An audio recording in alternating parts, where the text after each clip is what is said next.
গত পরশুদিন একটা স্পেকটাকেল কোবরা গোপ্রো রেস্কিউ হয়েছিল অ্যাডাল্ট।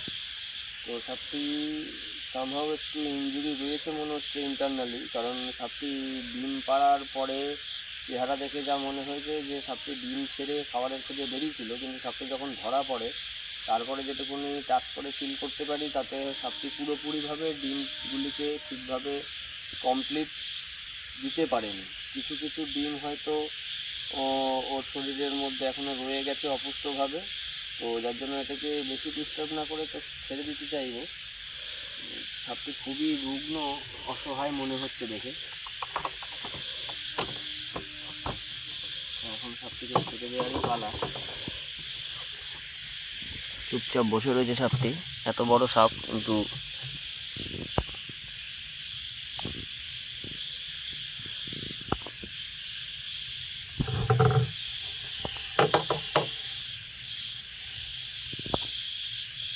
এবার ছেড়ে দেবো সাপটিকে আস্তে আস্তে।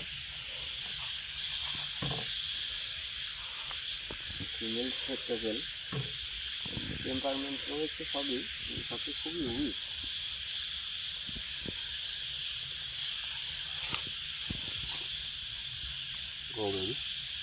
সাপটির খাওয়ার দরকার এখন। এই যে এই পোর্শনটি দেখে যতটা মনে হচ্ছে যে পুরোপুরিভাবে ডিমটিকে এখনও ঠিকভাবে পরিপক্ক অবস্থায় ডিমটি সবকটা ডিম নিষিক্ত হয়নি আর কি।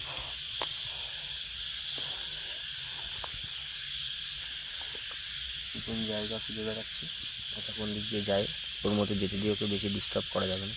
ও যেদিকে যেতে চায় আমি যাক, যদি কোন দিক দিয়ে যায় দেখি কোন দিকে ঢোকে। সাপটি বেশ ভালো লেন্থ আছে, চেহারাটা একটু হেলদি হলেই সাপটির লেন্থটি আরও ভালো বোঝা যেত। ফুল ম্যাচিওর সাইজ,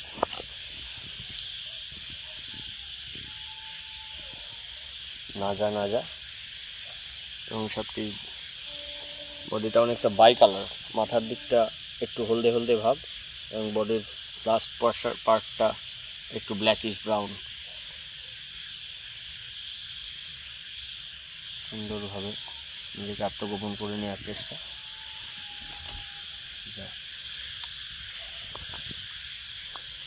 সুন্দরভাবে